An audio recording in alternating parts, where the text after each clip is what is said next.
മണ്ണാർക്കാട് നിന്നൊരു അപകടത്തിൻ്റെ വാർത്ത നേരത്തെ പറഞ്ഞ പനയമ്പാടത്ത് ബസ്സും ട്രക്കും കൂട്ടിയിടിച്ച് അപകടമുണ്ടായി. ബസ് യാത്രക്കാർക്ക് പരിക്കേറ്റുവെന്നാണ് ഞങ്ങളുടെ ബ്യൂറോ റിപ്പോർട്ട് ചെയ്യുന്ന നിഖിൽ പ്രമേഷ് പാലക്കാട് നിന്ന് തത്സമയം ചേരുന്നു. Nikhil, good morning. എന്താണ് സംഭവിച്ചത് ശരിക്കും? ഈ അപകട സ്പോട്ടിലാണോ നിഖിൽ ഇപ്പോഴുള്ളത്? അതെ സ്കെയിൻ, 6:40 കൂടിയാണ് ഈ അപകടം ഉണ്ടാകുന്നത്. അപകടത്തിൽപ്പെട്ട ഒരു ബസ് ഇതാണ്. ഇത് പാലക്കാട് നിന്ന് കോഴിക്കോട്ടേക്ക് പോവുകയായിരുന്ന ബസ്സാണ്. അതോടൊപ്പം തന്നെ കോഴിക്കോട് ഭാഗത്ത് നിന്ന് പാലക്കാട്ടേക്ക് വരുന്ന ട്രക്കും അതിൻ്റെ പുറകിലായി ഒരു കാറും കൂട്ടിയിടിച്ചാണ് അപകടമുണ്ടായത്. ഏതാണ്ട് 15ഓളം പേർക്ക് പരിക്കേറ്റിട്ടുണ്ട്.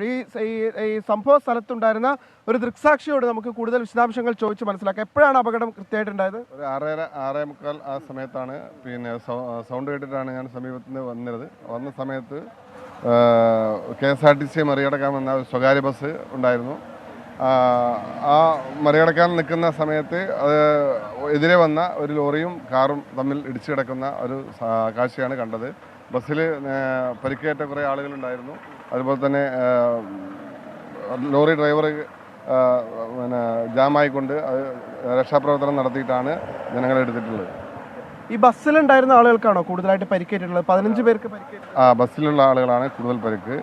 കാറിലുള്ള ഒരു യാത്രക്കാരനും അതുപോലെ തന്നെ ലോറിയിലെ ഒരു യാത്രക്കാരനും, ബാക്കി പരിക്കുള്ള ആളുകൾ മുഴുവൻ ബസ്സിലുള്ള യാത്രക്കാരാണ്. ഈ ബസ് പാലക്കാട് നിന്ന് കോഴിക്കോട് ഭാഗത്തേക്ക് പോവുകയായിരുന്ന ബസ്സാണ്. അതിപ്പോൾ ഒരു ഭാഗത്തേക്ക് ഇവിടെയുള്ള ആളുകൾ ചേർന്ന് മാറ്റിയിട്ടിട്ടുണ്ട്. അതിൻ്റെ മുൻവശത്തിരുന്ന ആളുകൾക്കാണ് സ്കെയിൻ പരിക്കേറ്റിട്ടുള്ളത്. നമുക്ക് ദൃശ്യങ്ങളിൽ തന്നെ കാണാൻ കഴിയും. ബസ്സിൻ്റെ മുൻഭാഗം ഏതാണ്ട് ഈ ചില്ലടക്കം മുൻപിലത്തെ ഭാഗമടക്കം ഏതാണ്ട് പൂർണ്ണമായി തകർന്നിട്ടുണ്ട്. മുന്നിലിരുന്ന ആളുകൾക്കാണ് പരിക്കേറ്റത്. അതോടൊപ്പം തന്നെ ഡ്രൈവർക്കും പരിക്കേറ്റിട്ടുണ്ട്.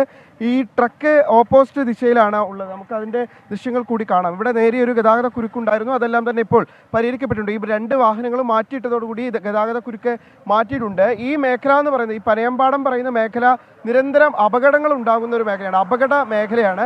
അവിടെയാണ് ഇപ്പോൾ വീണ്ടും ഒരു അപകടം കൂടി ഉണ്ടായിരിക്കുന്നത്. നമുക്ക് ഈ ട്രക്ക് കൂടി ഇപ്പുറത്ത് കാണാൻ കഴിയും. ഈ അപകടം നടന്ന പനയമ്പാടത്ത് തന്നെ ഈ ട്രക്ക് കാണാൻ കഴിയും. 15 പേർക്കാണ് ഈ അപകടവുമായി ബന്ധപ്പെട്ട് ഇപ്പോൾ പരിക്കേറ്റിട്ടുള്ളത് എന്നുള്ളതാണ് നമുക്ക് ലഭ്യമാവുന്ന വിവരങ്ങൾ. അവരെ മണ്ണാർക്കാട്ടെ മദർ കെയർ ആശുപത്രിയിലാണ് നിലവിൽ പ്രവേശിപ്പിച്ചിട്ടുള്ളത്. ഇന്ന് രാവിലെ ഏതാണ്ട് 6:40 കൂടിയാണ് ഈ അപകടം ഉണ്ടായത് എന്നുള്ളതാണ് പ്രദേശവാസികളായിട്ടുള്ളത്. അതാണ് ഈ അപകടത്തിൽപ്പെട്ട ട്രക്ക്. നമുക്ക് ദൃശ്യങ്ങളിൽ കാണാൻ കഴിയും. ഈ KSRTC അല്പം വേഗതയിലായിരുന്നു. അതായത് മറ്റൊരു വാഹനത്തെ മറികടക്കാൻ ശ്രമിക്കുന്നതിനിടയിലാണ് ഈ അപകടം ഉണ്ടായത് എന്നുള്ളതാണ് പ്രദേശവാസികളായിട്ടുള്ള ആളുകൾ പറയുന്നത്. ഈ വീട്ടിലൊക്കെ ഉണ്ടായിരുന്ന ആളുകളാണ് ഏറ്റവും ആദ്യം അപകടം കണ്ടത്. ഇതാ ഈ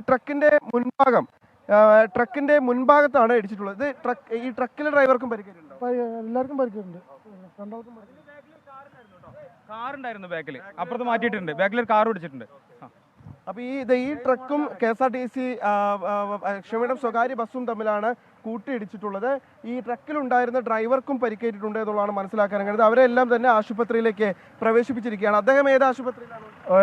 തച്ചമ്പാറ ഹോസ്പിറ്റലിലായിരുന്നു. ഇപ്പം മദർ കെയർ ഹോസ്പിറ്റലിലേക്ക് കൊണ്ടുപോയിട്ടുണ്ട്. പരിക്ക് ഗുരുതരാണ്. കാലിന് സർജറി ചെയ്യേണ്ടി വരും. ബസ്സിലുണ്ടായിരുന്ന ആളുകൾക്കാണ് 5-6 ആളുണ്ടായിരുന്നു. അത് ഞാൻ കൊണ്ടുപോയി തച്ചമ്പാറ ഹോസ്പിറ്റലിൽ കൊണ്ടുപോയി. അത് കുഴപ്പമില്ല, ഫാസ്റ്റ് എയ്ഡ് ചെയ്ത് വിട്ടുണ്ടാവും. ചെറുതായിട്ട്. ഈ ബസ് ആണോ അമിത വേഗതയിലായിരുന്നു? എന്താണ്? ബസ് KSRTC ഓവർടേക്ക് ചെയ്ത് വരികയായിരുന്നു ഈ ടേണിങ്ങിലേ. അപ്പോൾ KSRTC മുട്ടി. ഈ ലോറിന്റെ ബാക്കിൽ ഒരു കാറുമാടെ മുട്ടി. ഒരു സ്ഥിര അപകട മേഖലയാണ്. ഇത് അപകട മേഖല. ഇവിടെ ദുബായ്ക്കുന്ന് മുതൽ ഇവിടെ പനയമ്പാട് തുപ്പനാട് വരെ സ്ഥിരമായിട്ട് അപകടം സംഭവിച്ചതുകൊണ്ടാണ് ഇങ്ങനെ തുടർച്ചയായിട്ട് സ്ലിപ്പ് തന്നെ. റോഡ് ഭയങ്കര സ്ലിപ്പ്. അപ്പോൾ റോഡ് സ്ലിപ്പാവാണ്ടിരിക്കാൻ വേണ്ടി ചെയ്തിട്ടുണ്ടായിരുന്നു. ഇപ്പോൾ വീണ്ടും മിൻസ് ആയിട്ടുണ്ട്. മഴക്കാലമായതോടുകൂടി സ്കെയിൻ ഇപ്പോൾ ഈ റോഡുകളിൽ അല്പം പെട്ടെന്ന് വഴുക്കലൊക്കെ ഉള്ളതുകൊണ്ട് തന്നെ അപകട സാധ്യത വളരെയധികം കൂടുതലാണ്. അതാണ് ഇവിടുത്തെ ഈ അപകടങ്ങൾ ഇങ്ങനെ വർദ്ധിക്കാൻ കാരണമാക്കുന്നത് എന്നുള്ളതാണ് പ്രദേശവാസികളായിട്ടുള്ള ആളുകൾ പറയുന്നത്. എന്തായാലും ഇപ്പോൾ രക്ഷാപ്രവർത്തനമൊക്കെ തന്നെ പൂർത്തിയാക്കി കഴിഞ്ഞു. ആളുകളെല്ലാം തന്നെ കൃത്യമായ ആശുപത്രികളിലേക്കും മറ്റും എത്തിച്ചു കഴിഞ്ഞു. ബസ്സിലുണ്ടായിരുന്ന ആളുകൾക്കാണ് പരിക്ക് ഗുരുതരം എന്നുള്ളതാണ് പ്രദേശവാസികൾ തന്നെ പറയുന്നത്. ഡ്രൈവർമാർക്കും, അതായത് ഈ ലോറിയുടെയും അടക്കം തന്നെ ബസ്സിൻ്റെയും സ്വകാര്യ ബസ്സിലെയും ഡ്രൈവർമാർക്ക് അവരുടെ പരിക്കും അല്പം ഗുരുതരമാണ്. മറ്റാരുടെയും യാത്രക്കാരുടെ ഒന്നും പരിക്ക് ഗുരുതരമല്ല എന്നുള്ളതാണ് നമുക്ക് ഇപ്പോൾ മനസ്സിലാക്കാൻ കഴിയുന്നത്. എന്തായാലും താങ്ക് യു നിഖിൽ പ്രമേഷ്. ഒരു അപകടത്തിന്റെ വാർത്തയുമായിട്ടാണ് നിഖിൽ പാലക്കാട് നിന്ന് നമുക്കൊപ്പം ചേർന്നത്. മണ്ണാർക്കാട് പനയമ്പാടത്ത് ബസ്സും ട്രക്കും കൂട്ടിയിടിച്ചു.